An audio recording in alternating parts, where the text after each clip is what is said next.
سلام سلام كمي لكم كمي صنيحكم كمي قنيكم مس بروفيسور ጌታቸው ሰፋ መሊስና ተራኺብና ኣለና ከምቲ ተለመደ ኣብቶም ናይ ትግራይ ህልዋት ኩነታት መልኪትና ተወሰኑ ሓበሬታ ክንለዋወጥ ኢና ሓሳባት ክንልዕ ኢና ጌቾ እንኳዕ ደሓን መጻኻ ብድጋሚ ከመይ ቀኒኻ ከመይና زير مسكن شويتهم بعد تراخبنا رومانات اونلاين همون تخاطاتلتي كلهاتهم بعد تراخبنا بعد نمزتاي بقعنا خابزي نزتيو كم زخل غيزي نبلو ما بقس خوينو كريتيك تقورو تسمعوا فتنصقوا فتراغدو وين اندالي سلال عدم كان قنيل شويتهم ጽቡቕ ጌቾ ሎም ዓንቲ ሰለስተ ነገራት ክነልዕል ደልየ ብዋንን ሕፅር ዝበላ ነገራት ካናይ መጀመርያት ናይ ኣሸንዳ ብጸሊም ምንቅስቓስ ትሪኦ ትብል ኢኻ ንስኻ እውን ትሳተፈሉ ኣለኻ ቅንያቱ ዳርጋ ዝሓለፈ 2 ሰሙን 3 ሰሙን ሕዚ ንመጀመርያ ግዜ ክበሃል ይኽእል እዩ ኣይ ቲንክ ኣብ ናይ ትግራይ ማሕበራዊ ሚድያ እቲ ልምዲ ተሪእኻዮ ሓደ መዓልቲ ክልተ መዓልቲ ገለ ጸኒሖም ኣጀንዳታት ይሓልፉ ይርስዑ ገለ ስርዓቱ እውን ኣይ ቲንክ ንዑ እዩ በቃ ጫውጫው ዳኣ ኾነ ክሓልፍ እዩ ሕደግዎም ገለ ተለሚዱ እዩ ነይሩና ሕዚ ንእሽተይ ጥንክር ኢሉ ቅንያቱ ሙሉእ እውን ምስ ኣሸንዳ ተታሒዙ ናይ ዘውዱ ጉዳይ ጽቡቕ ትኹረት ረኺቡ ቀኒዩ ኣሎ ክሳብ መጨረሻ እውን ክኸድ እዩ ኢለ ተስፋ ዝገብር ሓደ እሱ ከመይ ትሪኦ ኣለኻ يعني كافت سرعات لمات الله جورا ملستات ونا لو قاليو ناي مزقت لمسلون بهلنا يتبلاشو بهلنا زرقو لخو مصلي مناي تقراي بهالي خواني خيدو خعت مال بقت مالي مفارح المسل مقلص ونوت يوم لو خمزي اوزي منقساس لساتف سب ناي مسألة اي وجنو لنقساسيو سرعتنا مفراسيو نمرباشيو زي ابيتيو كل شعبنا مكرنيا ناي ናይ ቀለም ኣብየት ዝብልዋ ናይ ሕብሪ ተኣትባል ናይ ሕብራዊ ናዕቢ ትበሃል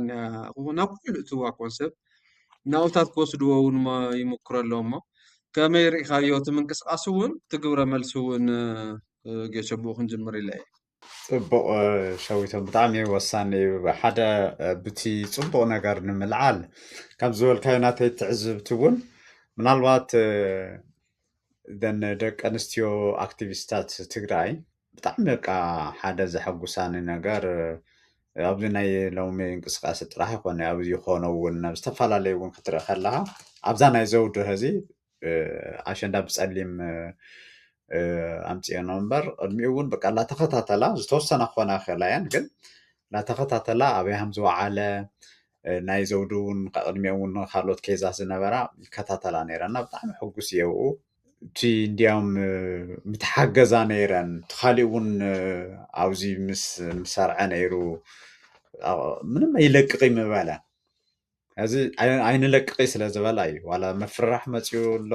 ከም ዝብለልካዮ ዝተፈላለዩ ነገራት ኣሎ ግን እዚ ኩሉ ኮይኑ ግን ሕዚ እውን ቀፂሉ ኣሎ ክቕፅል እውን እዩ እና ምናልባት ካብዚ ትምህርቲ ዝወስዱ ብፍላይ ናይ ሶሻል ስተዲስ ዘፅንዑ ሰባት I think እንዲያም ተፅንዕዎ ጽቡቕ እዩ ይመስለኒ ምክንያቱም ኣብ ትግራይ ኣብዚ እውን ኣብ ሮማናት ኦንላይን ቅድመ እዚኦም ዝተዛረብክዎ ኩናት ጥይት መፈንቅለ መንግስቲ ግዛዕ ምዛዕ ይኮነ ዘድልየና ብፍጹም ኣይንቕበሎይ እዚ መንገዲ እዚ ናብ ረሰና እዩ መፅኡ ብጣዕሚ ናብ ዝገደደ እውን ይወስደና ኣሎ ኢልካ ኣብኡ በቃ ብደንቢ ሕዚ ምንም ተን ኣሸንዳ ብጸሊም ዝተኮሶ ጥይት የለ ዝወፅኦ በረኻ የለ ገለ የለ ግን ከመይ ከም ዝሰርሕ ግን ርኢኻዮ እዚ ብቲ ሓራ መሬት ዝወፁ ወይም ብካልኦት ገለ ምናምን ከምዚ ኣይተረበሹን እንዲያም ምግጣም እዮም ዝደልዩ እዚ ግን ብጣዕሚ ረቢሽዎም እኒኦም ረቢሽዎም ከም ዝብለልካዮ ሓደ ግዜ ናይ ባህሊ ተቆርቋሪ ኮይኖም ይመፁ ካልእ ግዜ ያው ብምፍርራሕ ገለ ምክንያቱም ሃሚሎም ክገጥምዎ በቃ ርኢኻ እዚ እዩ ሕዚ እቲ ኣብ ትግራይ ለውጢ ዝደሊ ሓይሊ ገለ ምናምን ዘይተረድኦ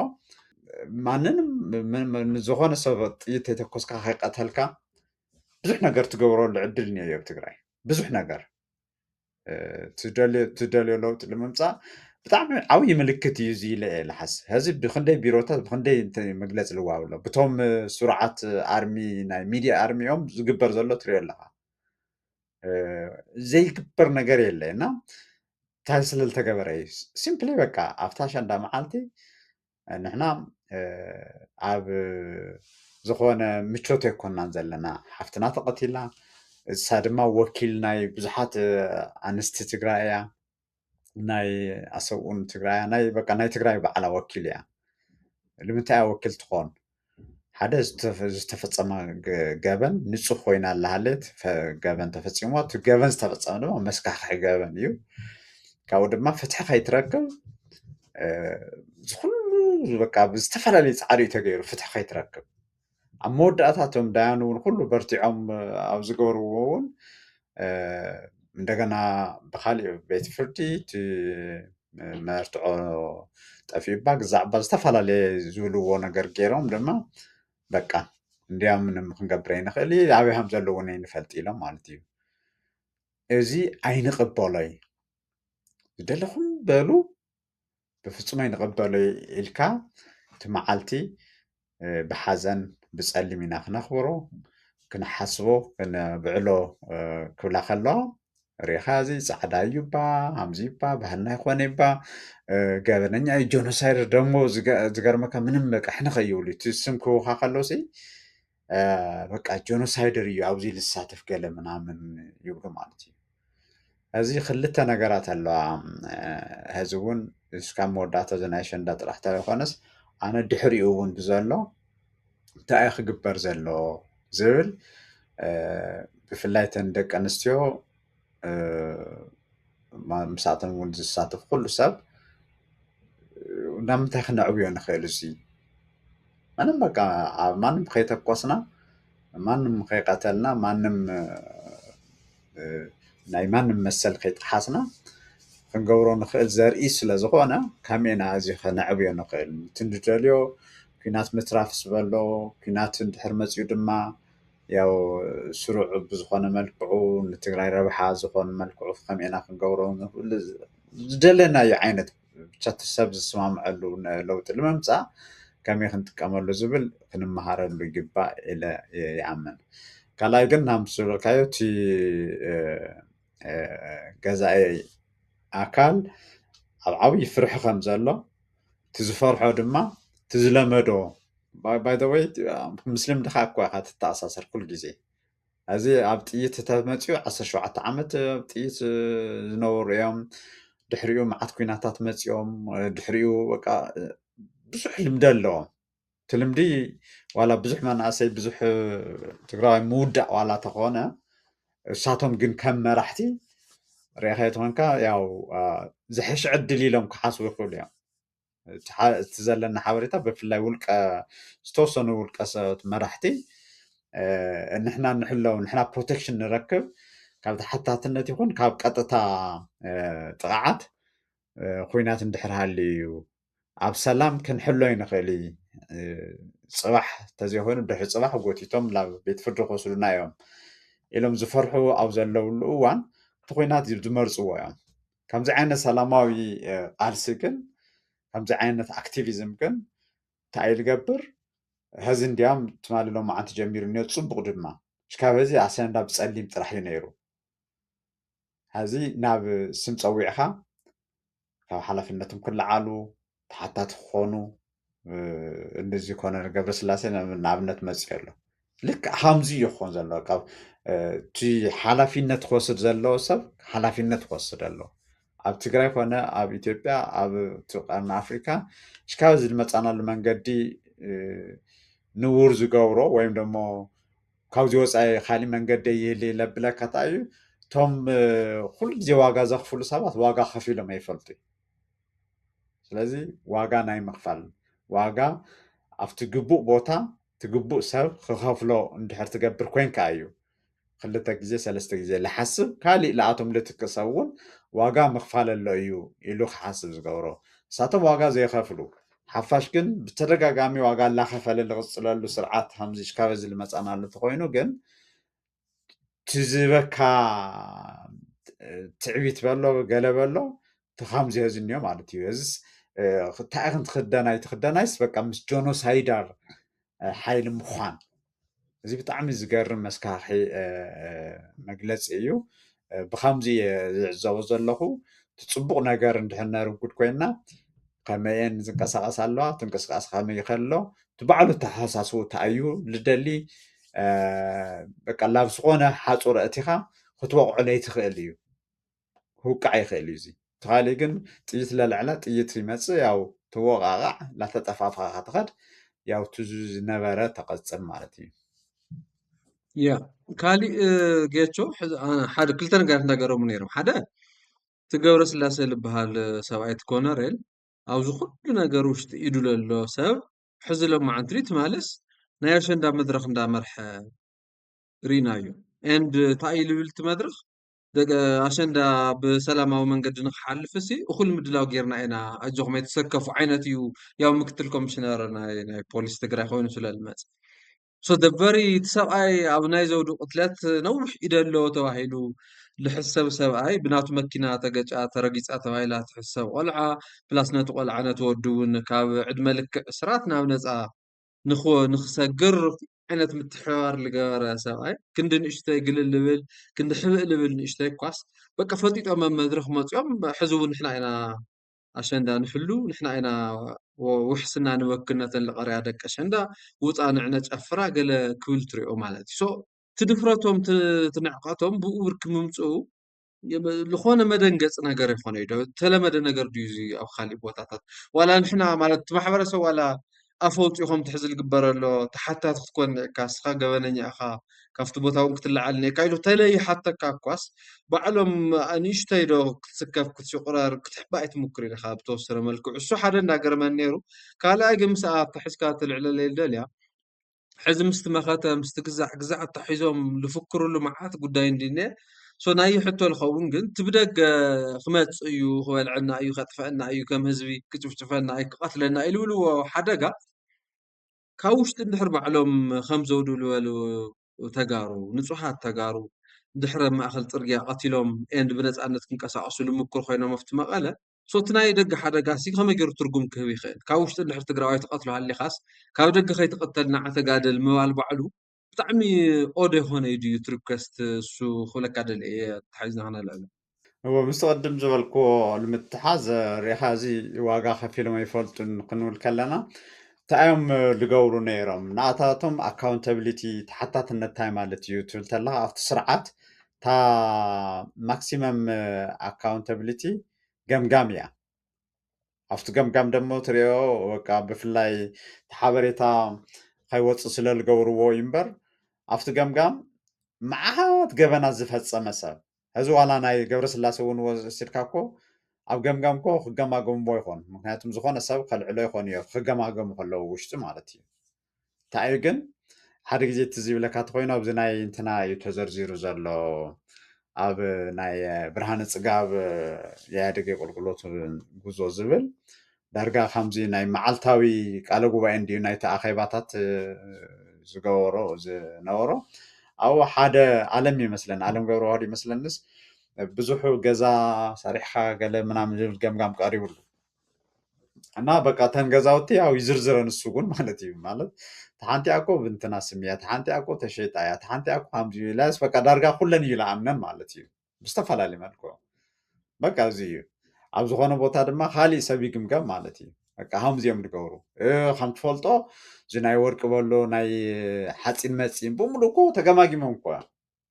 أنا كل جزء ولا مرة ماتيون ينقرنا كوي من فولتوينا منامن يملولو سلسلة العاتم accountability مالت أيوة أو يملو دوا مسز بالزراخ من نجار يقولي تايو من البعض الحادثة حدا جزء انتحر كاو آتوم وصاي وصيو ياو ما أسرس يخون ما تحزس يخون ما باررس ياو يتكاملو مالتي ስለዚህ እዚ ክወፅእ ከሎ ዝገብረ ስላሴ ምንም ሓዱሽ ነገር ኣይኮነ ማለት በቃ ዝተፈለየ ነገር ኣይኮነ ዝገብር እዚ ወፅኡ ማለት እዩ ማለት በቃ ተገደዳ ኣብ ገምጋም ዝውድኦ ነገር እዩ ምስ ህዝቢ ዝራኸብ የብሉ ንሕና ድማ ንብለና እንታይ ህዚ ኖ እዚ ኣክል እስካብ እዚ እውን ንውረይ ነበረይ ክኾነ የምተገበወይ ሓደ ዝኾነ ፓርቲስ ናይ ባዕሉ ዝተመረፁ ሰባት ገይሩ فلا ملا بقى فتح بلا ايكونومي بلا ميديا بلا تن وانا زبالا نقرات بيت مخرب بلا كله نقرس በቃ ኣብ ፓርቲ ቤት ፅሕፈት ተወዲኡ ብፓርቲ ቤት ፅሕፈት ተጠኒሱ ብፓርቲ ተወሊዱ ብፓርቲ ይዓቢ በቃ ህዝቢ ምንም ከም መሳርሒ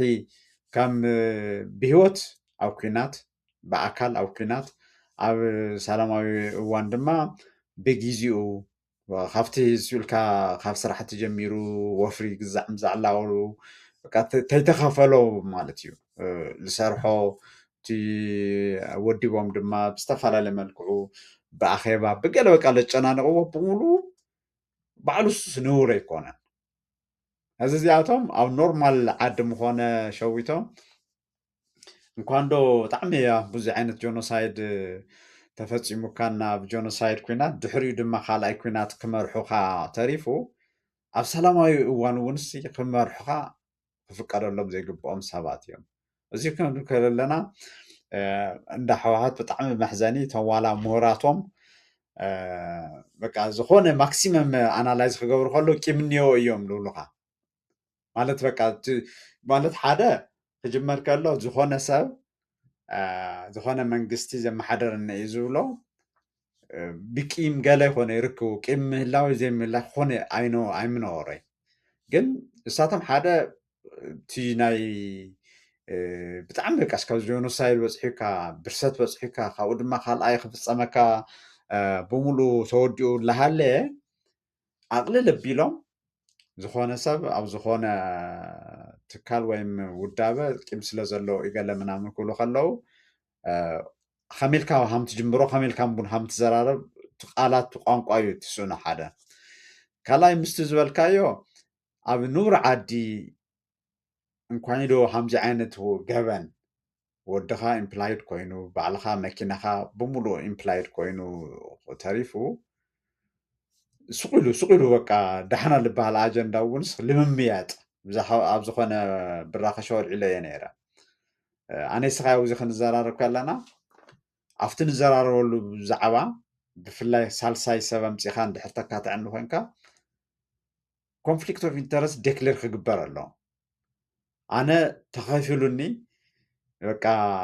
እንጀራይ ጣይታ ዝበልዐሉ ኣጀንዳ ሒዘ መፅእ ኣለኹ እሱ ከምዘየለ ተሓብኡ ማለት ክመያየጥ የብለይ ማለት ኣይኮነ ዋላ ተኸፊሉኒ እውን ክመያየጥ ይኽእል እየ ግን ምንም በቃ ምስ ጣይታለይ ይተሓዝ ኣጀንዳ ኣምሲለ ከቕርብ ግን ክፍቀድለ የብሉ ኮንፍሊክት ኦፍ ኢንተረስት ዴክሌር ክግበር ኣለዎ እዩ ስለዚ እዚ ሰብ እዚ ኮንፍሊክት ኦፍ ኢንተረስት ዝፈልጡ ምኾኑ ነይሮም እንታይ ክግበር ነይርዎ በቃ ዋላ ናይ ፖሊስ ምድላው ምናምን ክዘረብ ኮይኑስ ገብረ ስላሴ ክዛረብ የብሉ ክብሉ ነይርዎም ግን ከም ዝበልናዮ እሳቶም ዝፈልጥዎ እቲ ናታቶም በቃ ብፅሕፈት ልፀነሶስ ከመኢልና ነዋልዶ ከመኢልና ነዕብዮ እዚኣ ጥራሕ እዮም ዝሰርሑ በቃ ባይ ዘ ወይ ዘሕዝነካ እኮ እዚ ኣነ ዘሕዝኑ እዞም ተኸፊልዎም እዞም ናይ ሚድያ ኣርምታት እውን እኒአው ገለ ምናምሲ ኣብዛ ናይ ፀሊሚ ምናምን ናይ ኣሸንዳይ ባዕሉስ ኣመኑሉ እኮ በቃ ምንም ክገብሮ ይክእሉ እኮ ማለት የሕፍር ድዩ ኣይሕፍሪስ በቃ ብዘየገድስ በቃ ተወፅያ ካብቲ ቤት ፅሕፈት ተሳሒታ እውን ተጣሚማ እውን ተወፅያ እዛ ዝተጣመመት ቀፂላ እያ ኣላልካ ክትዛረብ ኣለካ عند تصحح على كوبي بيست يو الجرمن حتى عين التكست سي تلفون ترفع بحنت ده مالتيو مش تكوان يمسلس يا እና እዚ ሲ እዚ ኮ ህዚ ሪኻ ንሕና ለውጢ የድልዩ ወይ መሓራ ክንወፅእ ኣለና ክንብል ከለና እኮ እዚኣቶም እውን እኮ እዮም ሓራ ክወፅሎም እንዲያም መጀመርያ ተጠቀምቲ እዚኣቶም እዮም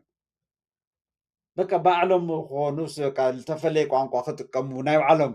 በቃ ብዝመሰሎም ክገልፁ ምናምን ኢኻ ግን እዚቶም ሓደ ሓዲኦም ዕጢጢ ኢሎም ዋላ ዝተፈለየ ከምስሉ ዋላ ትሪኦምሲ ኣብኣ ዘይሮም ኣብኣ ክገጥመሎም ቢካዝ ከም ዝበልናዮ ናፃ ንህዝቢ ጥራሕ ኣይኮነን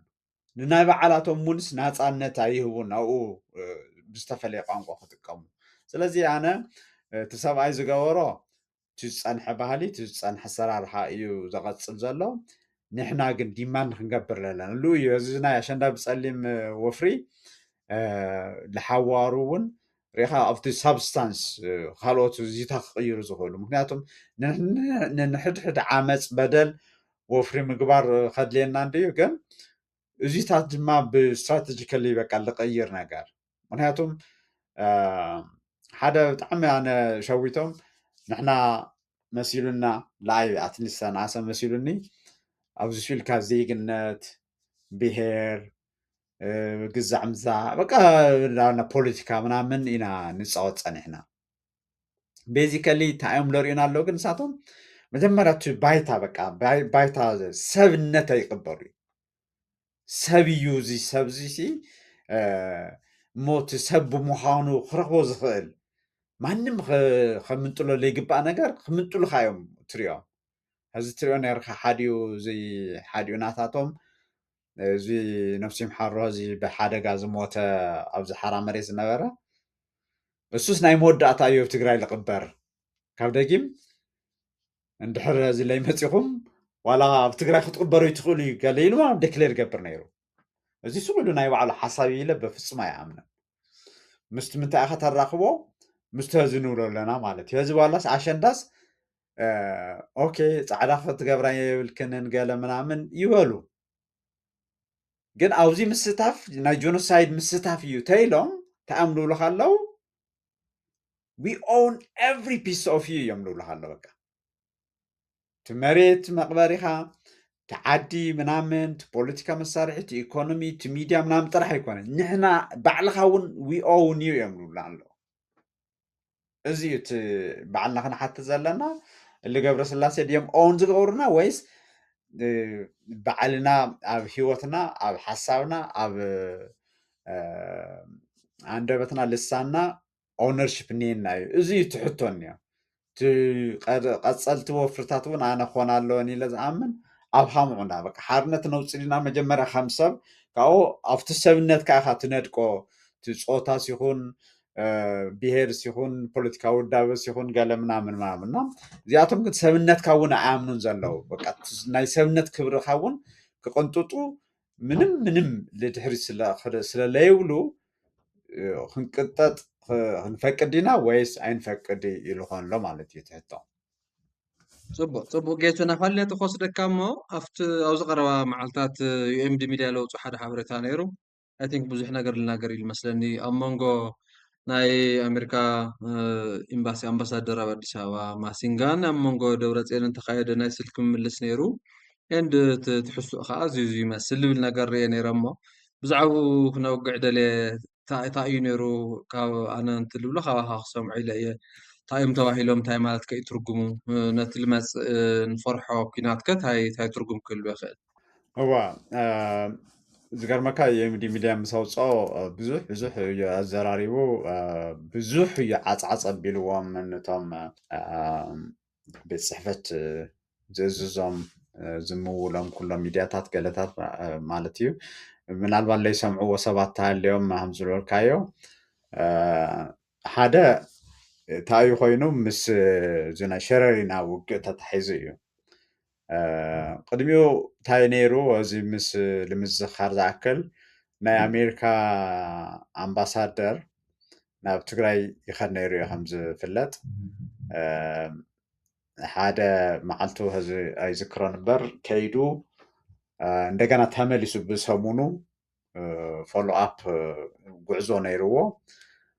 ኣብኣ ታያ ተጀሚራ ኣብ ማእኸል ኣይ ቲንክ ናተይ ቲዮሪ እዩ እዚ ኣብ ማእኸል ምስ ኣዲስ ኣበባ ዘሎ ምስ ዓለም ለኸ ዘሎ እውን ዝሓባሩ ብትኽትኽ ክወፅእ ስለ ዝደለየ ሻዕብያ ኢለ እየ ዝኣምን እዚ ሓበሬታ ኣይኮነን ናተይ ትንተና እዩ ናብቲ ሓበሬታ ክመፅእ ኣብኡ ደፋፊኡ ምስቲ ቃላቱ እውን ኣተሓሒዙ ምስ ኩሉ ኣተሓሒዙ ሻዕብያ ደፊእዎም ኢለ ኣሚነ ብቤት ፅሕፈት ዝተዋፈረ ወፍሪ ነይሩ የኤምዲ ሚድያ ነዊሕ ሪፖርት ሰሪሕሉ ነይሩ ሽዑ ኣብቲ ወፍሪ እዚ ዘበት ንብሄራዊ ብርሰት ዝብል ማለት እዩ ኣብቲ ወፍሪ ሽዑ ኣብቲ ንሕና ዶክመንት ዝገበርናዮ ናብ 72 ኣኼባታት ተገይረን ነይረን ሽዑ ድሕሪኡ ቀፂሉ እዩ ግን ኣብኡ እንታይ እዩ እቲ ዋና መደንገፂ ዝነበረ ንኣይ ንማንም እውን ስኢልካ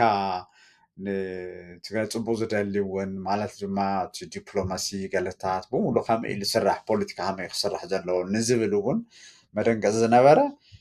ድሕሪኡ እውን ዝቐፀለ ማለት እዩ እዚ እውን ቀብሪ ዝብል በቃ ማለት ኣብ ናይ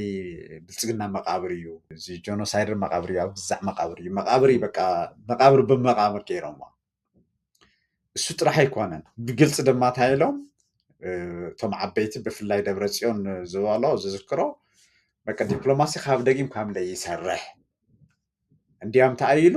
በጣም በቃ ደስ ይልዎ ማለት እዩ ክምስምስ እናበለ በቃ ዓመት ሙሉ ደብዳቤ ፅሒፍና ለይመፁስ በቃ ህዚ በቃ ንምፃእ ይብለው ገለ ምናምን ኢሉ ማለት እዩ በቃ ሰበር ዜና ዓወት ምናምን ገይርዎ ምስኣ ግን ተሓይዙ እንታይ ኢሉ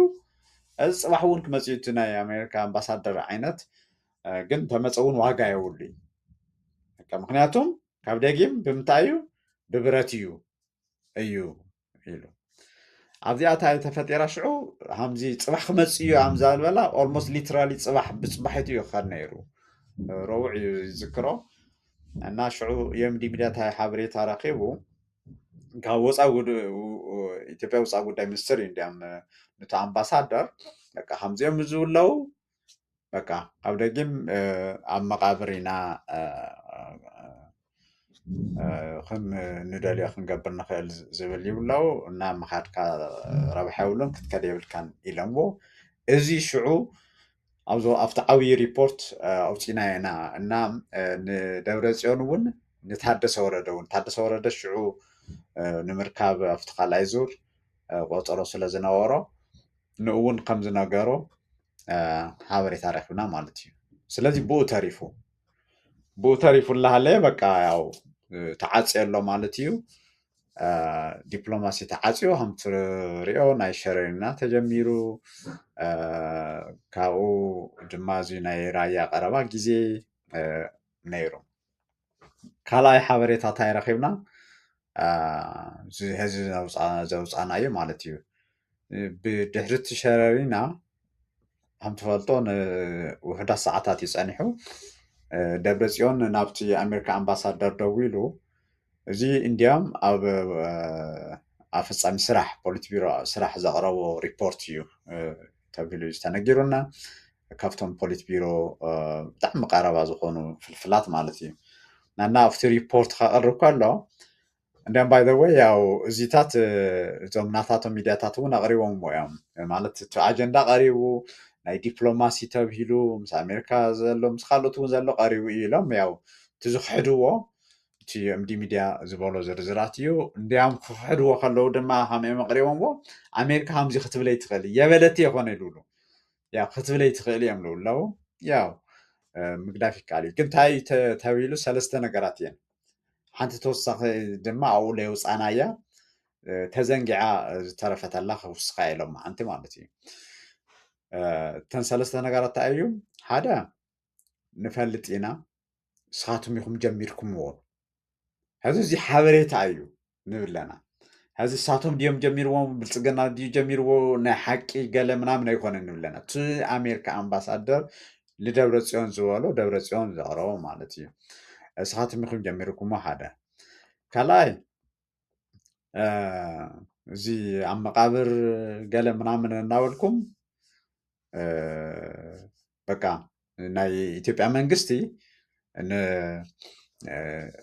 ኮነርኩም ጌርኩምዎ እኒኹም እና ኣብዚ እንዲያም ተኣይሉ እታ ዝውስኻ ሓበሬታ ናይ ኢትዮጵያ መንግስቲ ከምዚ እንድሕር ተባሂሉ ሉዓላዊነት ናይ ምኽባር ሕጊ ናይ ምኽባር መሰል ኣለዎ እዩ እንዲያም ንሱ ንድግፎ ኢና እውን ኢልዎም እዩ እዚኣ ኣብቲ ሓበሬታ ይወፀትን ነይራ ምዚ ተተሓሒዙ እቲ ዲፕሎማሲ ድማ ንስኻትኩም ኢኹም ኣንደርማይን ጌርኩምዎ ንስኻትኩም ኢኹም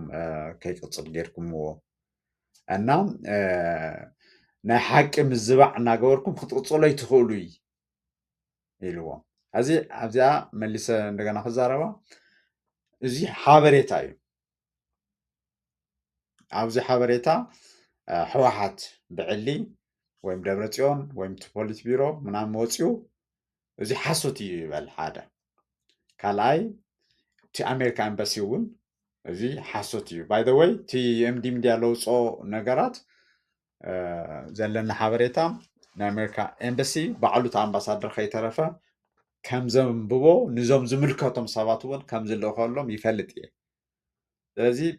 የኤምዲ ሚድያ ዘውፅኦ ሓሰት እዩ ናይ ማል ዕድል ኣሎ ኣብቲ መጨረሻ እውን ሓበሬታ ክወፅእ ከሎ ኣብቲ ናይ ኤምዲ ሚድያ እንታይ እዩ ተባሂሉ ክልቲኦም ዝተዘራረብዎ ብሓዲኦም ዋላ ወይ ብክልቲኦም ዝወፀ ትራንስክሪፕሽን የለይ ኖርማሊ ብፍላይ ኣብ ስቴት ዲፓርትመንት ደረጃ ተገይሩ ትራንስክሪፕሽን ይወፅእ እዩ ኣብዚ ናይ ኤምባሲ ኣይ ቲንክ ሰው ኢሎም እዮም ዝሰርሑ ኣለዉ ኣይወፀን ስለዚ እዚ ሓበሬታ እዩ ግን ስልካ ምስቲ ዝነበረ ክተተሓዞ ከለካ ዋላ ትንታነ ኮይኑ መቃረበ ነይሩ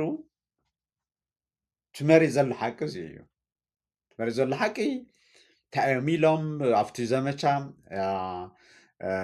እቲ ናይ ዘመቻ ኢምፕሊኬሽን እንታይ እዩ ዝፈጥር ባይ ዘ ወይ ኣነ እሱ ኢለ ከም ሓደ ውልቀ ሰብ ክሪኦ ከለኹ ሸዊቶም ማለት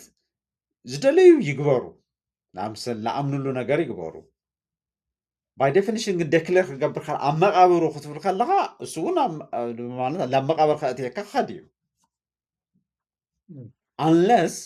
አንለስ ብጣዕሚ ሰፊሕ ናይ ሓይሊ ኣፈላላይ ሃልዩ ፍሉጥ ኣፈላላይ እሞ ሕወሓት ወይም ትግራይ ብጣዕሚ በቃ ናይ ማን ኣብይ ምንም ክገብር ኣይክእል በቃ መቃብር ምእታይ ወይም ደሞ ምንብርካኽ ለኣቶም ዓይነት ትብሉ ዓይነት ኣፈላላይ ተሃልዩ ከዋፀካ ይኽእል ዋላ እውን ኮይኑ ሃሞይ ትብሊ እየ ድብሉ ኳነ ግን ንሳቶም ምድለዋቶም ይፍለጥ እዩ ባይ ዘ ወይ እቲ ዘለና ሓበሬታ እውን ቀረባ ግዜ ንምርግጋፅ ፈቲና ነይረ ሽዑ ግን ምሳኻ እውን ክንዘራረብ ኣልዒለ እየ ነይረ እቲ ዘሎ ገምጋም ወታደራዊ ሰባት ክትሓትት ከለካ ኣብ ትግራይ እቲ ወታደራዊ ኣዘዝቲ ብምልኦም ምድላው የብልናን እዮም ዝብሉካ በቃ ብዓቕሚ ሲኹም ብዝተፈላለዩ ነገር የብልናን እሱ ምድላው የብልናን መን ይድኣ ዝደፍኦ ኣሎ ኣዝ ዩዥዋል ቤት ፅሕፈት እዩ ዝደፍኦ ዘሎ ኣገን እዚ ሓበሬታ ኣይኮነን ግን ትንታነ ቤት ፅሕፈት ድማ ብሻዕቢያ እዩ ዝድፋእ ኣሎ ኢለ እየ ኣነ ልኣምን ስለዚ ኩሉ ነገር ንገብሮ ኣለና ልሻዕቢያ ክበሃል እዩ ዓዋጅ ውስ በሎ ተፈኸራ ውስ በሎ ምናምን በሎ ሻዕቢያ ደሞ እንታይ እዩ ዝደሊ ካብዚ ብትኽቲ ከቢሉ ምንም ዕድል ከይግበር ገይሩ ካብኡ በቃ ሻዕቢያ ዝበሎም እናገበሩ ኣብዚ ተዋግኡ እንዲያም ንሰምዖ ኣለና ማለት እዚ ከም ሚድያ ኣይኮነ ዛረበሉ ካብ ሙልቀ ነንብቦ ኣለና እንታይ እዩ ዋላ ምንታይ ክዋግኡስ እሱ እዩ ልዘም ዘሎ እዚ ናብ ሸረሪና ገፅ ዶ ግዛዕ ዶ ወይም ደሞ ናብ ኤርትራ ፅግዕ ዝበለ ነገር ኣይደልን ሻዕቢያ እዚ ኣብ ራያ ኣብ ርሕቕ ቦታ ዝበለ ኣብኡ ክዋዳእ ክውዳእ እዩ ዝደሊ ዘሎ ከም ኤርትራ ከተሓስቡ ከላ ላቶም ዝረብሕ ዝጠቅም እሱ እዩ ንሕና ግን ለኣና ንረብሕ ንትግራይ ዝረብሕ ያው ዝመርሐና ስለዘየለ ሕዚ ድማ ርኢኻ ከምዚ በቃ እንትንጊሎም ፎኪሮም ሸሊሎም ኣብዚ ምስ ኣተው እንታይ ዝገብር ሎ ብልፅግና እቲ ጆኖሳይዳዊ ኩናት ቀፂሉ ብድሮን ይድብድብ ኣሎ መን ኢሉ ውዳእ ዘሎ ርኢኻ ኣብ እሳቶም ምናልባት ከምዚ ኣብዚ ናይ መጀመርያ ጆኖሳይዳል ኩናት መን ኢኻ ትብሎ እዚ ብርሃኑ ጁላ ወንድ ከሆኑ በዚ ኣይገጥሙንም ገለ ምናምን ይብል ነይሩ ማለት እዩ ኣይ ቲንክ በቃ ትግጥም ባዕሉስ እሱ ልደልዮ ክግበር እዩ ያው ይዛረብ ነይሩ ሽዑ ማለት እዩ እና ብጎንደር ላትፅበናዮስ ብዙ ከይዶምና ብወሎ ገለ ምናምን ይብል ነይሩ እዚ እዚኣቶም እውን ትግጥም እሳቶም ዝደልይዎ ክኾኑ እዮም ዝደልይዎ ዘለዉ ኦፍኮርስ ብልፅግና እውን ናይ ባዕሉ ግጥም ይመርፅ ኣሎ ማለት እዩ እዚ ብድሮን ኣብ ራያ ተወቂዖምና ብዙሓት ኣይ ቲንክ ኣብ ሱዳን እውን ይውቅዑና ኣለው ኣብ ሸረሪና ተወቂዖም ሸራሮ ቅድሚኡ ምናምን ተወቂዖም ብዙሕ ነገር ኣሎ እና ተኣዩ እቲ ዩኤምዲ ሚድያ ዝለውፅእ ሓበሬታ ዝነግረካ ኣብቲ ባይታ ዘሎ ባዕሎም ዝበተኽዎ ሕዚ ባይ ዘ ወይ ብዙሕ ግዜ እቲ ሰብ እቶም ካድርታት ግደፎ እሞ እቲ ካሊእ ሰብ ምንቲ ክርድኦ ኣብዚ ስለ ኣሕዋት ክንዛረብ ከለና ብልፅግና ገዲፍና ካብዚ ገበን ገለ ምናምን ኣይኮነ ዋና ምናምን እቲ ዋና ነገር ብልፅግና ደጋጊምና ከም ዝበልናዮ ኣቐዲሙ እዚ ናይ ምዕራብ ትግራይ ብምሉእ ነገራት ፕሪቶርያ ሙሉእ ብምሉእ ኢምፕሊመንት ክግበር ምገበረ ነይሩ ብሓፀርቲ ኣዋርሒ ነይሩ ኣብዚ መፃወቲ ሕወሓት መፃወቲ ሻዕቢያ እውን ኣይምኾንና ነርና እዚ ግልፂ እዩ ኣብዚ ግን ባይ ዘ ወይ ምናልባት ተልዕሎ ኢኻ እንታይ ኢና ንርዳእ ኣለና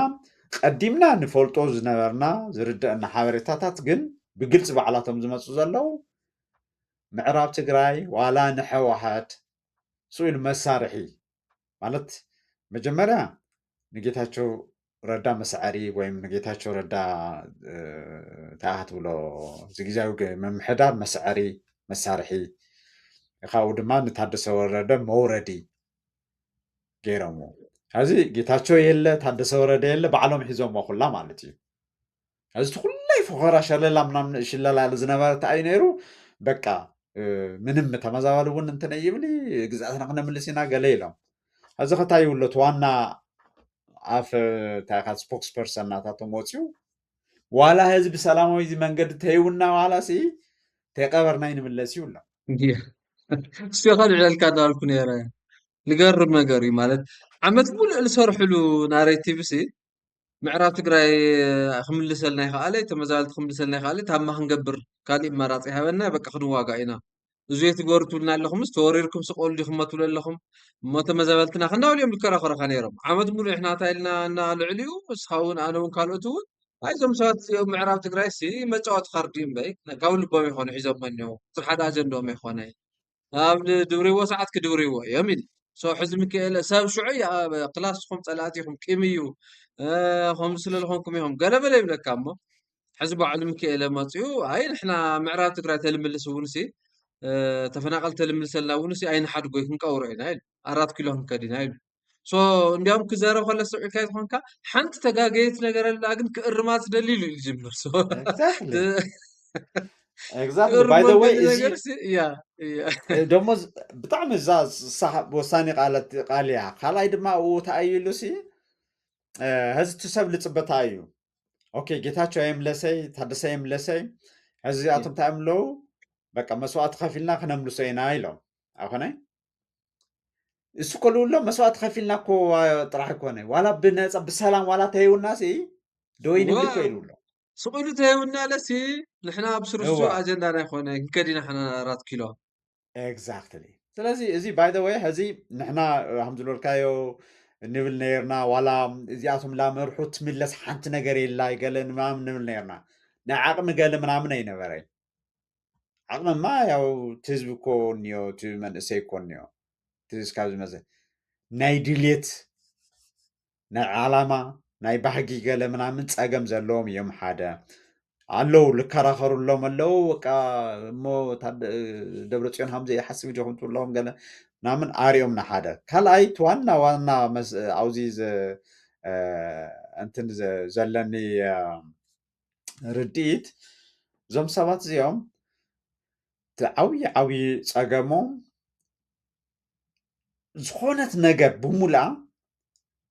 ብህዝቢ ስም ብረብሓ ስም ገለ ምናምን ትተኣወጅ ትፅሓፍ ገለ ምናምን ናይ ባዕሎም ናይ ውልቆም እዮም ዝርዩ እዚ እንታይ እዩ ኣብ ምዕራብ ትግራይ ተተመሊሱ ቅድም ምስቲ ዝበልኩካ ነገር እዩ በቃ እንታይ ኣሎ ኮንሎ ኣትሊስት ዝተነፃፃሪ ምርግጋዕ ክመፅእ እዩ ሕዚ እውን መሊስና ክንሕተት ኢና ዝብሉ ፈራሓት እኒአው ዝፈርሑ እኒአው ባይ ዘ ወይ ንሕና ብዝመስለና ብንፈልጦን ገበን ብቻ ኣይኮነን መን እዩ ፅቡቅ የዕልን ነይሩ ምስ ኣይ ቲንክ ኣሰፋ ኣብርሃ ድዩ ኣሰፋ ኣብርሃ ምስ እንትና ዝገበሮ ኢንተርቪው ይርኢ ነይረ ቲቢኤስ ዲኹም እዋ ጥላውን ተፈራ እዋ ሓንቲ ኮንሴፕት ኢንተረስቲንግ ኮንሴፕት ዝተዛረበስ ሕዚ እንድሕር ሓደ በዲሉኒ ካብኣቶም ኣነ እቲ ዝበደለኒ ጥራሕ እየ ዝፈልጥ ኢሉ እሱ ግን ናብ ላዕሊ ኮይኑ ክብድል ከሎ እቶም ዝበደሎም ብምልኦም ሰባት እዩ ዝፈልጥ ብጣዕሚ ማለት ኣይ ቲንክ ኢት ካፕቸርስ ኢት ኣዚ ንሕና ንፈልጦ በቃ ብእንትን እዩ እዚ ገይሮም እዚ ለየምለሱ ኢና ንብለና መዓት ዝገበርዎ እኒኦ በቃ ንሳቶም ዝፈልጥዎ እና ብኡ ፍርሓት እዮም ሕዚ በቃ እንታይ እዩ ኣብ ኮይኑሎም 4 ኪሎ ኮይዶም እንትን ተገይሮም ከምዚ ቅድሚ ሕዚ ዝነበረት ትግራይ በቃ ረሲዖም ትግራይ ኣብ 4 ኪሎም ከፍ ይብሉ ትግራይ ዝኾነ ሰብ ይምድብሉ በቃ ማንም እንኳን ክሕተቱስ እንዲያውም ቅድሚ ሕዚ ምሳና ደው ለይበለ ዝተቃወመና ይኮነ ዝተቃወሙ ወዲኦምስ بقى ليدقفنا يلمون لمودة يوم كهدو لؤيو بفتصم خنفقد لهم ليبلنا بفتصم ياو بزي هزي همزي عشان داب تسلم عينة وفر جيركا زي سرعات الدو خبل الله خالي جن شويتهم تزرزر ياو ريحة أبزنا حاوري تاعم هم تفضلوا على حاوري تازلو حاوري تايبة كان ክትሓቶ ከለካ ደሞ ዝርዝር ክትሓቶ ከለካ እቲ ዝርዝር ኣየበካ እምበር ምዚ ተተሓሒዙ ድሌት የብሎምን ገለ ዘብል መዓልቶ የስታውሶን ግን ኣብ ሓደ እዋን ሓበሬታ እዩ ኣብ ሓደ እዋን እቶም ናይ ምዕራብ ኣምባሳደራት ኣብ ዘለውዎ ብምልኦም በቃ ተመዛበልቲ ብዙ መልክዑ ክምለሱ እዮም እቲ ዝኣቲ ሰራዊት እውን ከምዚ ከምዚ ዓይነት ይኹን ምስቲ ናይ ኣምሓራ ናይ ካልኦት ፀገማት ምናምን ብጣዕሚ ከየጋድድ ተገይሩ ግን እቲ ግዝኣት እውን ከምዚ ይኹን ንስኻትኩም ተመሓድርዎ ብዙሕ ገይሩ ምናምን ዝብል ዓይነት ስምምዕነት ጌታቸው ታደሰ ጻድቃን ደብረጽዮን ኣብ ዘለውሉ ኣብይ ኣብ ዘለሎ ዝተዘራረቦ ዝተስማምዕሉ ነይሮም ሕዚ ተኣዮ እዚ ትፀገም እዚ ብደንብ ከም ሚድያ ከም ሚድያ ንምውፃእ ታመዓልታ ኢቭን ታሰዓታት ተረፈት እዚታት ምናምን ያው ኢንቨስቲጌት ንምግባር ፈቲናሽ ካበዘ ይወዳና እየን እና ሽዑ እዚኣቶም ይፈልጥዎ እዮም በቃ ማለት ቶም ዝዘርዘርክዎም ሰባት ማለት ይፈልጥዎ ምናልባት ተዘይተሳሒተ ካብቶም ወተሃደራት እውን እልፍሳ ማንጁስ ዘለዎ ይመስለኒ ኢቭን ዓለም እውን ክህል ይኽእል እዩ ዓለም ገብረዋህድ ግን ኣም ኖት ሹር እቲ ዋና ነገር ተኣዩ ሽዑ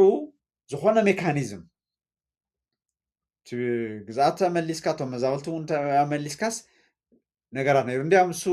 ዓይነት ምልክት ዝህብ ኣይ ቲንክ ኣብ ኤምዲ ሚድያ መፂኡ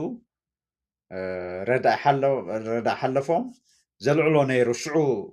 8 ወርሒ ነይርዎም ዓይነት ልብል ወይም 6 ወርሒ ነይርዎም ኣበይ ነይሮም ህዚ ዘልዕልዎ ዘለዉ ሽዑ እኮ ዝኾነ ሜካኒዝም ነይሩ ዓይነት ዝብል ተዛሪቡ ነይሩ ማለት ሮማናት እውን ካልኦት እውን ኣይ ቲንክ እዚ ትሰምዑና ከተፃሪዎ የምዲ ሚድያ እውን ተወዲእዎ ከውፅኦ እዩ እንታይ ልበካ ኣለኹ እቲ ዋና ዋና ዋና ከም ህዝቢ ለበሳብሰና ዘሎ ናይ ሓበሬታ ፀልማት በቃ ነዲቆም ኣብ ትሕቲኡ መዓት ነገር ላገበሩ ዝኾነ ይስማምዑ ዝኾነ የፍርሱ ዝኾነ ድማ ክሪእዎ ከሎ ምስቲ ናይታቶም ስልጣን ሰናታቶም ተሓታትነት ዝጣረስ ተመሲልዎም ያው የፍርሱ ሞ ካሊእ ፍካረ ካሊእ ወፍሪ እምቢታ ግዛዕ ምዛዕ ኢሎም ወፍሪ እምቢታ ገለ ምናምን ዘበት ልግዛዕ ላበሉ ያው እቲ ዘለዎም መዋሕወር ተጠቂሞም እቲ ሚድያ ተጠቂሞም ሰብ የደናግር ኣለዎ ማለት እዩ ግን እቲ ሰብኣይ መፂኡ ሪኢኻ እዚኣ ባይ ዘ ወይ ዘሕዘነኒ እንታይ እዩ እቲ ኣሜሪካ ኣምባሳደር ምስ ደብረ ፅዮን ተመያይጡስ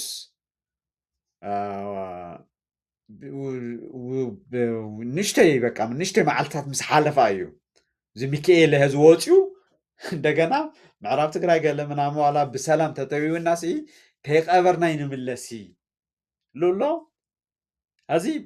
ሕሰቦ ለኣሜሪካ ታይ ማለት እዩ እዚ ነቲ ዓለም ለኸ ማሕበረሰብ እንታይ ኢሉ ነግሮ ኣሎ በቃ ንኩሉ ዝሓፋሽ እንታይ ኢሉ ነግሮ ኣሎ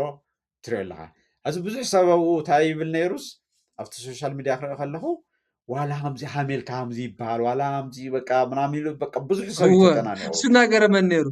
ተጋጊኡ እዚ ክእረም እኒኦ ይቅርታ ክብል እኒኦ መፅኡ ገለገለ ከምዚ ይኣፎ ለምታ ገይሮም ከቕርቦ ይምክሩ በቃ እሱ ኢልካ ፋንዳመንታል እምነቶም እሱ ይኮነ እዩ ብስሩ ኤግዛክትሊ በቃ እሱ እዩ ሕዚ ሪኢኻ ለኣና ዘገድሰና ከመይ ኢሎም መቕረብዎ ገለ ምናምን ዝብል ኣይኮነን እንታይ ድልየቶም በቃ እንታይ እዩ ሕዚ እቲ መንእሰይ ንምውዳእ ካብኡ በቃ ባይ ዘ ወይ ኣብቲ ትሪኦ ኣለካ ኣብቲ ፅምዶ እውን ያው ከም ጁኒየር ፓርትነር እዮም ኮይኖም ዝኣትዮም ዘለው ኣብኡ እንታይ ዓይነት ምውሳን ካብቲ ምውዳእ መንእሰይ ምውዳእ ርኢኻ ወፃኢ እንታይ ዓይነት ነገር ክረኽቡ እዮም ዝኣትዉ ዘለው ያው ፀኒሕና ክንሪኦ ንኽእል ኢና እና እንታይ እዩ ዝርድአኒ ናይ ሚካኤለ ወሲድካ ሰባት ሽካብ ልሸልኽ ከምዚ ኢሉ ሽካብ ልሸልኽ ዝፅበዩ ያው ሪኦምዎ ኣለዉ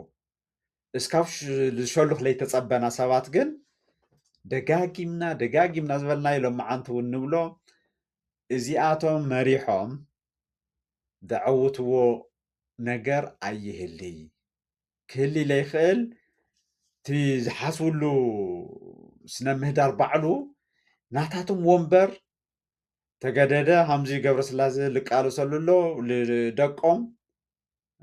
አይ ቲንክ ዝሓለፈ ልዕልናዮ ነርና ኣብዚ ናይ ኣሜሪካ ስቴት ዲፓርትመንት ናይ ቪዛ ክልከላ ንቤተሰብ እውን ገለ ምናምን ምስ መፀ ካብ ሞንጆርኖ ጀሚሮም ብጣዕሚ በቃ ርዒዶም ከም ዝነበሩ በቃ ስለ ደቃቶም ስለ ግዝዖም በቃ ምሕሳብ በቃ እና ኣብቲ ኣኼባታት ተይተረፈስ ብግልፂ ዝረአ ፍርሓት ወሪድዎም ከም ዝነበረ ያው ፍልፍላት ነጊሮምና ነይሮም ሪኻ ኣብዚታት እዩ እዚ ክስራሕ ዘሎ ትግራይ ከም ትግራይ ህዝቢ ከም ህዝቢ ተፈናቀል ከም ተፈናቀል ክበፅሕ የብሉ እዩ እዚኣቶም ተደሪቡ ነቲ ናይ ጀኖሳይድ ሓይሊ ይኹን ንካልኦቱ እውን ንዓለም ለኸ እውን ኣብ ንገብሮ ፃዕሪ ኣብ ንገብሮ ድፍኢት እዚኣቶም የናትናይ እዚኣቶም ኣይውክሉናይ ንሕና 4 ኪሎ ብምኻድ ወይም ደሞ ዝኾነ ኣብ ናይ ገለ ቀብሪ ገለ ዝብል የለይ ለይንስሕቶ እስካብ ደቅና እውን ክቃለስሉ ዘለው ኣብቲ ጀኖሳይድ ዝተሳተፈ ኣካል ላዕለዋይ ይኹን ታሕተዋይ መራሒ ኣብ ዘሎ ሃልዩ ናብ ፍርዲ ክቐርብ ኣለዎ እዚ ናይ ፍትሒ ሕቶ እዩ ኣብኡ ክንቅፅል ኢና ኣብኡ ክንሰርሕ ኢና ካብኡ ወፃኢ ግን ሕዚ ኢሚድየት ዝኾና ነገራት ኣለዋ ተፈናቀሊ ምምላስ እቲ ናይ ኮንስቲቱሽን ድንበር መሊስካ ቴሪቶሪ ሪስቶር ምግባር ሕውየት ብዙሕ ነገራት እዚ ንምግባር ኣብ ንገብሮ ቃልሲ ግን ተበለፅቲ ሪኢኻ ናይ ሻዕብያ ኩናት በሎ ናይ ካልኦት ናይ ሱዳን ኩናት በሎ ናይ ካልኦት ዓድታት ኩናት ብፍፁም ክንዋጋእ የብልናን እየ ዝብል ፅቡቅ ጌቾ ኣብ መጨረሻ ከልዕሎ ልደሊ ሕቶ ሕዚ እቲ ናይ ኩናት ምቅራባት ገለ ትርኢ ኣለኻ እቲ ናይ ድሮን ደብዳባት እውን ሕዚ ሕልፍ እንዳበለ በብቦትኡ ክካየድ ንሪኦ ኣለና በብመዓልቱ ክንደይ ሰብ ንስእን ከም ዘለና ምግማት ትኽእል ኢኻ እቲ ቁፅሪ ምውጋዕ ገለ ብዙሕ ዋላ ኣጀንዳና ይኹም ማለት እየ ዜሮ ዜሮ በብመዓልቱ ዝጎድል ትግራዋይ እኒአ ንስእኖ ነገር እኒኦ ሶስታት ይመፅእ ኣሎ ብዓብዪ ከዓ እቲ ኩናት እውን ክውላዕ ይኽእል እዩ ፍሉይ ስኬል ዝብል ስጋኣት ኣሎ ብዙሕ ሰብ ብዝኸኣለ መንገዲ ዓዱ ሓዲጉ ክወፅእ ይምክሮ ኣሎ ስቲል ካብ ትግራይ ልውሕዝ ሰብ ብጣዕሚ መደንገፂ እዩ ቁፅሩ በብመዓልቱ ዝኾነ ግዜ ነውግዕ ነርና ምሳኻ ክእስቲሜት ትገብሮ ክትምክር ከለካ ብጣዕሚ እዩ ዘፍርሐካ በብመዓልቱ ብኣየርስ ብመኪና ስለወፅአ ምንም ለቋርፅ ነገር ኣይኮነ ኮንቲኒስሊ ኢሉ ኸዶ ለሱ ፅባሕ ድሕሪ ፅባሕ ትልወፀሉ ሰብ ብምሉኡ እንተስ ናይ ኣዲስ ኣበባ ኸይድ እንተስ ንሊብያ ኸይድ እንተስ ንኣውሮፓ ኸይድ ክንደይ ፐርሰንት ይምለስ ኢልካ ትሓስቦ ከለካ ብጣዕሚ መፀገሚ እዩ ኤንድ መብዛሕትኡ ዝወፀሎ እቲ ዝተምሃረ እቲ ንእሽተይ ሃፍቲ ዝፈጠረ ኣብ ትግራይ ኢንቨስት ክገብር ዝኽእል ስራሕ ክፈጥር ዝኽእል ኢኖቬት ክገብር ዝኽእል ዓይነት ሰብ እዩ መብዛሕትኡ ዝወፀሉና ብጣዕሚ እዩ ዘሕዝነካ ሶ እንታይ ክሓተካ ደልየ ኣብቶም ዝመፁ ሰሙናት እንታይ ይርአየካ እንታይ ዓይነት ሴናሪዮታት ደቨሎፕ ክገብሩ ይኽእሉ እቲ ኩናት ናበይ ገፁ ከምርሕ ይኽእል እቲ ሕዚ እኒአ ዴቨሎፕመንትስ እንታይ ሒዙ ክወልድ ይኽእል እንታይ ኢኻ ትግምት 1 2 3 ኢልና ክነቕምጦም ንኽእል ፖሲብል ሴናሪዮስ ተሃልዮም ንሶም ክነልዕል እሞ ብኡ ክንውድእ ኢለ ፅቡቅ ኣብዚ ናይ ክልተ ነገራት ቅድሚኡ ሸዊቶም ብጣዕሚ ምልዓል ዘድሊ ዝመስለኒ እቲ ሓደ እንኳን ኣልዒልካ ኢኻ ምስኡ ተተሓሒዙ ህዚ ክልተ እንዲያም ፃውዒት እውን ንምግባር ማለት እዩ ካብ መቐለ ሰባት ዝልእኹ ኣለዉ በቃ ዝረአይዎ እና ኣይ ቲንክ ዝትረኣኹምዎ ዝሰማዓኹምዎ ዝተዓዘብኩምዎ ዝስምዐኩም እውን ናብ ሚድያታት ተለኣኩም ፅቡቅ እዩ እና ካብ መቐለ ንኣብነት ሓደ ናይ ታክሲ ራይድ ዝሰርሕ ሰብ ብዙሕ ሰብ እንዲያም እናተማየጠሉ ዘሎ ነይሩ በቃ እንታይ ከም ዝመስል መቐለ ኤርፖርት ሰባት ከብፅሕ ከሎ እቲ ሰብ ከመይ ከም ዝፈላለ በቃ ማለት ካልኣይ መዓልቲ ከም ዘይራኸብ ገይሩ ዝፈላለሉ ብጣዕሚ መስካሕከ ዝኾነ ስምዒትን ፍልሰትን እዩ ዘሎ ሓደ እሱ ኣሎ ካልኣይ ንኡ ተኸቲሉ ካልኣይ ድማ ካብ መቐለ ዩኒቨርሲቲ ናይ ፋክልቲ ሄድ ዝኾነ ዝለኣኾ ነይሩ ካብቶም ናይ ተጋሩ መምህራን ፍርቂ ኮኑ ኢልዎም ካብቶም ፋክልቲ ናቱ ኣባላት በቃ ናብ ኣዲስ ኣበባ ከይዶም እዮም እንዲያም ንምሕታት ፈቲነ ነይረ ተኸታታሊ ሕቶታት ማለት እዩ ኣይምለሱን ድዮም ካብኡ እንታይ እዮም ዝብሉ ከመይ እዮም ገለ ዝብል ምናምንና ኣብኡ እውን ዝተረአየ ሓበሬታ ኣሎ እና ሕዚ እውን ካብ በቦቱ ካብ ማእኸላይ ዞባ እውን ዝለኣኹለይ ነይሩና ናብ ሚድያታት ለኣኹ በቃ ማለት ሕዚ ክልተ ነገር ኢና ንገብር ኣለና ሓደ ትግራይ ዘሎ ኩነታት ክፍለጥ ኣሎ ክስነድ ኣሎ ድሓር ድማ ተሓታትነት ክመፅእ ከሎ እዚ ዝገበሩ ሰባት ምዙታት እዮም ናብ ቤት ፍርዲ ክቐርቡ እና ካብ ቦቱ ካብ ጫፍ ጫፍ ትግራይ ስምኩም ኣይጥቀስን ናብተን ሚድያታት ክትሪኡ ከለኹም እቲ ሓበሬታ ክወፅእ ኣሎ እቲ ዋና ዋና ምድሌት ሓቃዊ ክኾን ኣሎ ሓቃዊ ጥራሕ ክኾን ኣሎ በቃ እቲ ዘሎ ኣብኡ ዝረኣኹምዎ ዝሰማዕኹምዎ እና ዝስምዐኩም እውን እሱ ክኾን ኣሎ ምዚ ተታሒዙ ሸዊቶም ኣነ ምስቲ ኩናት ተታሒዙ ብጣዕሚ በቃ ሕራስ ዘስእነኒ ሕዚ ብጣዕሚ ለንቀጥቅጠኒ እቲ ናይ ጥሜት እዩ ሕዚ ኩናት ተሓዊስዎ ተሪፉስ ባዕሉ ኣብ ብዙሓት ትግራይ ቦታታት ማይ ይወቅዕን ዘሎ እና ኣብ ዝኾኑ ቦታታት ንኣብነት ምስ ትግራይ ተታሒዙ እውን ዓፋር ካፍትታት ገለታት ምሟት ጀሚረን ኣለዋ ኣብ ትግራይ እውን ዝተፈላለየ ቦታት ይሓትት ነይረ ምስቶም ኣብዚ ዝሰርሑ ሰባት ብጣዕሚ ብጣዕሚ መፍርሒ መደንገፂ እዩ እና ህዝብና ብጥሜት እውን ክውዳእ እዩ ኣብ ኩናት እውን ተሓዊሱ እቲ ኩናት ብምቕታሉ ጥራሕ ኣይኮነን እታ ንእሽተይ እውን ክትፈስስ ትኽእል ረድኤት እውን ከይትመፅእ ክገብር እዩ ክዓፅእ እዩ እታ ዘላ እውን ነቲ ኩናት ክምንጥልዎ እዮም በቃ ማለት ሕዚ እቲ ገንዘብ ገለ ምናምን ሕዚ እውን ምምንጣል ጀሚሮም ኣለዉ ኩናት ክጅመር ከሎ ድማ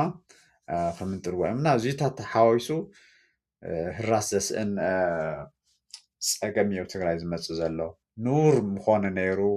እቲ ምምሕዳር እንታይ ክገብር ነይርዎ ብፍላይ ብቲ ጥሜት ምክንያት ባዕሉስ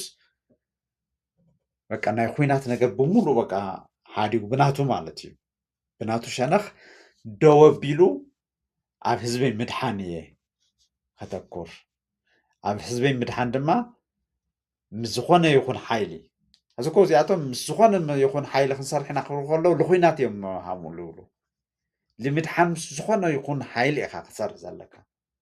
እዚ ብጥሜት ዝውዳእ ገለ ሕዚ ኣነ ዝገርመካ እንዲያም ሃምዚ ሎም ዓመት ብጣዕሚ ተኸታቲለ ይፈልጥን ዋላ ብዙሕ እናደወልኩስ ሕዚ ከወቅዑ ዶ ምናምን እዚ ስሌት ሕዚ ተጀሚሩ ድሓን ድዩ ምናምን ወይስ በቃ ካብ ደጊም ዋላ ተመፂኡት ዝነበ ጥቕሚ የብሉ ገለ ምንም ይሓትት ነይረና እዚ ብጣዕሚ ብጣዕሚ ዘፍርሐኒ ከፍርሐና ዝግባእ እዩ እቲ ድፊኢት እውን ናብዚኣቶም ክንገብሮ ዘለና እዚ እዩ በቃ እቲ ኩናት ንኸይህሊ ምግባር ከምዚ ክንብል ከለና እሞሳቶም ያው ብድሮን ይውቅዕሎ እንዶ ገለ ምናምን ዝብል ክመፅእ እዩ ሕዚ ሪኢኻ ንሕና እኮ ኩላትና ሓደ ምኮንና ኣብቲ ቀደም ከምዚ ናይ ቀደም ምኮነ ነይሩ ኩላትና በቃ ድሮን ኣብ ዝተወቅዐት ኣነ ይዝክር እየ እቲ ቅድሚ እዚ ምናምን ዝነበረ ኩናት ድሮን ክወቅዕ ከሎስ በቃ ተያሃረስና ለይቲ እንትን ተርጉምካስ ገለ ኢልካስ በቃ ኤቭሪበዲ እሱ ኢልዎ እዩ ነይሩ ኣብኡ ኮይንኾን መን እዩ ገይሩና ብልፅግና እኮ ይኮነ ገይሩና ብልፅግና ብድሮን ይወቅዕ ኣሎ ኣብቲ ድሮን ምውቃዕ ግን ኩላትና ሓቢርና ከይንገብር ግን እዚ ኣብ መቐለ ዘሎ ሓይሊ እዩ ገይርዎ በቲንዎ ዘሎ ንሕና ድማ ደጋጊምና እንታይ ርኢና ኣለና መሊስና ዋላ ንህዝብና ኢልና እውን ንኡ እንኳን ተሓጊዝና ነቲ ናይ መቐለ ሓይሊ እንኳን ተሓጊዝና ኣብ ብራኸ ዘሸው ዝበልክዎ ነይሩ ኣነ ኣብዚ ኩናት እዚ ንደብረፅዮን እውን ይቃወሙ ንኣብይ እውን ይቃወሙ ብዝተፈላለየ ምክንያት ዋላ ተደጊፍናዮም ግን እዚኣ እንታይ እዮም ገብሩ ኣርኦምና ደጋጊሞም እታ ድጋፍ ብሙላ እታ መስዋዕት ብሙላ እታ ኣካል ምጉዳል ብሙላ ነታ ወንበሮምን ወንበሮም ጥራሕ እዮም ዝጥቀሙላ ደጋጊሞም ብዘይ ስሕተት ኣርኦምና እዮም እንዲያም ካብ ዝሓለፈ ስሕተቶም ተሚሮም እዚ ምንም ዓይነት በቃ ዜሮ ቶለራንስ እያ እታ መንገዲ ማንም ኣይምሕሩ ስለዚ ኣብዚ ብኩናቱ እንተተወደ ገለ እውን እንተተለ ናይ መጨረሻ ሓደ ሰብ ዋላ ብኩናትን ብጥሜትን ተወዲኡ ናይ መጨረሻ ዝግዛእ ሰብ ተሃልዩ እውን ልኡል ምግዛእ ንድሕሪት እዩ ብዙይ መጠን እንድሕር ዘይተረዲኡና ያ እግዚ ይኹነና እዩ ዝበሃል እታ ክኾን ይኽእል ግን ሸዊቶም ሕዚ ትዝሐዝን ብናይ ትግራይ ሸነኽ ተወዲኡ እዩ ማለት በቃ ኣብ መቃብር ኢና ኢሎም ኣለዉ ሕዚ እውን ዕድል የለ ክብል ኣይኽእል እዩ ምክንያቱም እቶም ዲፕሎማትታት ናይ ዩኤን እውን ናይ ኣፍሪካ ናይ ኢትዮጵያ ተወኪል ርኢኻዮ ኮንካ ሓደ ኣብዚ ጥሜት ተተኪሩ ይዛረብ ነይሩ ምስቲ ኩናት እውን ኣተሓሒዙ ማለት እዩ ስለዚ እንድሕር ትግራይ እቲ ስኡል ኣፈኻራ ሸላላ ናይ ሻዕብያ ጊላነት ምናምን ገዲፎም ክገድፉ ድዮም ብጣዕሚ ይጠራጠር እየ እምበር ገዲፎም ናብቲ ዲፕሎማሲ እንድሕር መፂኦም እዚ እውን ዕድል ክህሊ እዩ ትዋና ግን ናታቶም ዋላ ተገደፍኩ ኣነ ተስፋ ንገብር ልምነ ብልፅግና ኣብዚ ናይ ኣምሓራ ዘለዎ ፀቕጢ ኣብዚ ናይ ሱዳን እውን ዘሎ ፀገማት ብሓፈሻ ድማ ናይ ውሽጢ እውን መዓት ፀገማት እኒኦ እዚ ሕዚ ናይ ምክክር ኮሚሽን ኣይ ቲንክ ዊዝን ዘንዝቕዘላ 2-3 መዓልታት ብዙሕ ነገራት ክፍለጥ እዩ እሱ ዘምፅኦ መዘዝ ኣሎ እዚታት ተሓዋዊሱ ኣብ ዝገብሮ ኣብ ባዕሉ ዝመፅእ ፅዕንቶ እዩ ኣነ ተስፋይ በቃ ናብቲ ሙሉእ ኩናት ከይነኣትስ ንብልፅግና ዝሕዞ ነገራት ናይ ባዕሉ ፀገማት ዝሕዞ ነገራት ክህልዩ እዮም ኢለ ይምነ ተስፋ ይገብር እቲ ፅምዶ ዝተባሃለ ኣካል ብሻዕብያ ያው ሓደ ዋና ኣካል ስለ ዝኾነ ደፊኡ ምናምን ከኣትየ በቃ ክዋጋእ እስካብ መጨረሻ ዝብለሉ ዕድል ቀሊል ኣይኮነን ሕዚ ምክንያቱም ብዕሊ ገይሮምዎ ኣለው ተወቃቅሮ ወዳድዎ እውን ገይሮምዎ ኣለው ኣብዚታት ዝኣትያ ሓይልታት ክህልዋ እየን ናይ ወፃኢ ሓይልታት ማለት እዩ ብደንቢ ያውቲ ቀጠና ክሕመስ ዝደልያ ነዚ ድማ ብደንቢ ብዕሊ ዋና ባይ ዘ ወይ እዚ ሻዕብያ ምንም ዝተናገሮ የለ ከም ትሪኦ ኣለካ ኣትሊስት ብሃይስት ሌቨል ዝተናገሮ ነገር የለ እዚ ብጣዕሚ ዝገርም እዩ በቃ ምክንያቱ በቃ ኣውትሶርስ ገይርዎ እዩ እቲ ብሙሉእ ነገር እና ሻዕብያ ብዝኾነ ዲፕሎማሲ እንኳን በቃ ምንም ምስኻ ሓሳብ ገለ ምናምን ዝወቅዓካ የለን ገለ ምናምን ዝብል ጋራንቲ ንእሽተይ መሳሊ ተተዊዎ በቃ ክስሕባ እዩ ክስሕባ ከሎ እውን እዚ ኢልካ ነርካ እዚ ኢልካ ነርካ ኢልካ ክትወቅሰሉ ትኽእል ሰነድ የብልካን እውን በዓል ሰነድ በዓል ኩሉ ነገር ያው ሕወሓት እዩ ኮይኑ እኒኦ ስለዚ ሕዚ እውን እቲ ናይ ዓለም ለኸ ትራምፕ ዘለና ሓበሬታ ሽካበ እዚ ክቕየር ይኽእል እንድዩ ትራምፕ ኣይደልይዎን እዚ ኩናት ስለዚ እሱ ሓደ ዓብይ ነገር እዩ ከትርፈሉ ዝኽእል ምክንያቱ ትራምፕ ኣይደልን እንተይሉ ምናልባት ኣይደልን ጥራሕ ኢሉ እውን ደው ከይብል ይኽእል ከምቶም ካልኦት ኣካውንታብሊቲ ገለ ዘገድሶ ሰብ ይኮነ ማለት ንሓዲኡ እንትን ክገብሮ ይኽእል እዩ ካልኣይ ትራምፕ ምስ ግብፂ ዘለዎ ድማ እኒኦ እዚ ምስ ግብፂ ዘለውን ካንሃባን ርኡ ዝቕይሮ ነገራት እና ዝወስዶ ናይ ባዕሉ ፍትሓት ክህሉ ይኽእል እዮም እዚ እሱ ዝወስዶ ፍታሕ ኩናት ዘትርፍ ክኾን ይምነ ብናይ ትግራይ ሸነኽ ተሃልዩ ግን ከም ትሪኦ ኣለካ ዝተቐየረት የላይ ኩናት ከም ዘይተርፍ ሓደ እቲ ኩናት እውን ዓላሙ ምቕባር ምዃኑ ካልኣይ ምስ ዞም ዝተፈላለዩ ሓይልታት ኮንካ ኣዲስ ኣበባ ምኻድ ምዃኑ ኣነፂሮም ኣለዉ ኣብዚ እዚ ንኣብነት ኦነግ ያው ቅድሚ ሕዚ ዝነበሩ ቅዋም ይፍለጥ እዩ ካብኡ ኣብ ዝፋኖ ዘለዉ ሓድነት ካብ ምንታይ ዝኸድ እዩ ገለ ምናምን ዝብል ክንሪኦ ንኽእል ኢና ካብኡ እቲ ዓብዪ ነገር ባይ ዘ ወይ እታ ናይ ሚካኤለ ብኣ ክውዳእ ይደሊ እታ ናይ ሚካኤለ ዴክለሬሽን ናይ ሻዕብያ ምስ ሻዕብያ እውን ከተሓዛ ከለኹ ስቂሉ ናይቱ ቅድም ዝበልናዮ ጥራሕ መብራህሪ ናይ ስልጣን ገለ ንሳቶም በቃ ምዕራብ ትግራይ ይደልዩን ጥራሕ ኣይኮነን ኣነ እንዲያም ብስም ተጠቂሱ እውን ክለዓል ዝሰማዕኽዎ መን ኢኻ ትብሎ እዚ ህዚ ናይ ሻዕብያ ወኪል ኮይኑስ ምስ ትግራይ እንትን أول سيد ጀነራል أنت እዚ من شو مدي حالي بايدي ሃሊባይ ሃሊባይ ንምግበይ ክሊርሊ ናይ ምዕራብ ትግራይ ነገር ከይተልዕሉ ኢልዎም በዛ ኮንዲሽን እዚኦም እዚ ባይዘወይ ቀዲሙ ምናምን ተዘሪቡ ዝነበረ እዩ ግን ልምንታይ እዩ ከም ትፈልጦ ሻዕብያ ናይ ሎሚ ጥራሕ ኮነ ካልኩሌት ዝገብር ኣሎ ንፅባሖ እውን እዩ ትዋና እንዲያም እኮ እቲ መጀመርያ ጆኖሳይድ ኩናት እውን ክግበር ከሎ ምዕራብ ትግራይ ሃምኡ ተገይሩስ በቃ ካብኡ ቀጥታ ምስ ኢትዮጵያ ብዘይ ትግራይ ካብ ትግራይ ወፃኢ ምስ ኢትዮጵያ ቀጥታ ምርኻብ እዩ እቲ ዋና ናይ ሰሊጥ ኮሪደር ፈጢርካ እንዲያም ገይርዎ ነይሩ እውን እዩ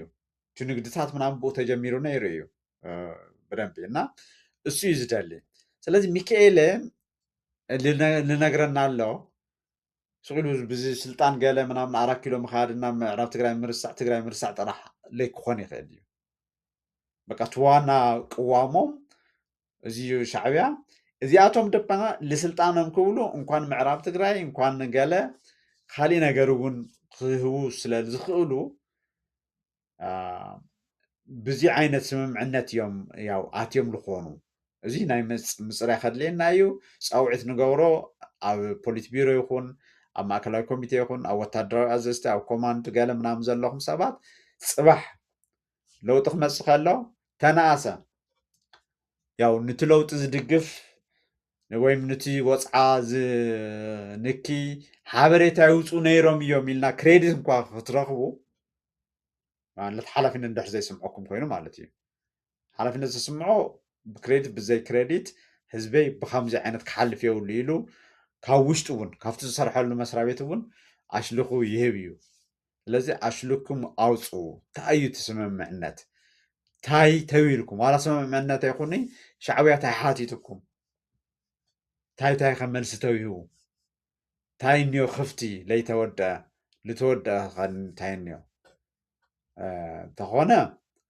ማንም ልመረፀኩም ስለዘየለ ብትግራይ ስም ኣብ ዝኾነ እንኳን ሻዕብያ ምስ ዝኾነ ሓይሊ ምስ ዝኾነ እውን ያው ክትደራደሩ ይኹን ወይም ድማ ክትውስኑ ክፍቀድ ኣይነበሮን ግን ብፍላይ ድማ ብግልፂ ዝጎድእ ረብሓ ትግራይ ንሓዋሩ ዘብርስ ዘጥፍእ ስምምዕነት እንድሕር ዝእተለ ኮይኑ ኣይናይ ኣዛዚ ኣይናይ ፖለቲካ መራሒ ምስ መን ተዛሪቡ ኣበይ ናይ ቦታ ወሲኑ ኣሎ ዝብል ናብ ሚድያታት ክተውፅዎ ኣለኩም ብዝብል ክንውድኦ ሸዊት ስለ ዝነበረና ፃንሒት የመስግን ፅቡቅ ጌቾ የቀነለ ብጣዕሚ የመስግን ሰናይ ግዜ ይኹነልካ ተመልከትና ናይ ልማዓንቲ መደብና በዚ ክንውድእ ሰናይ ግዜ ይኹነልኩም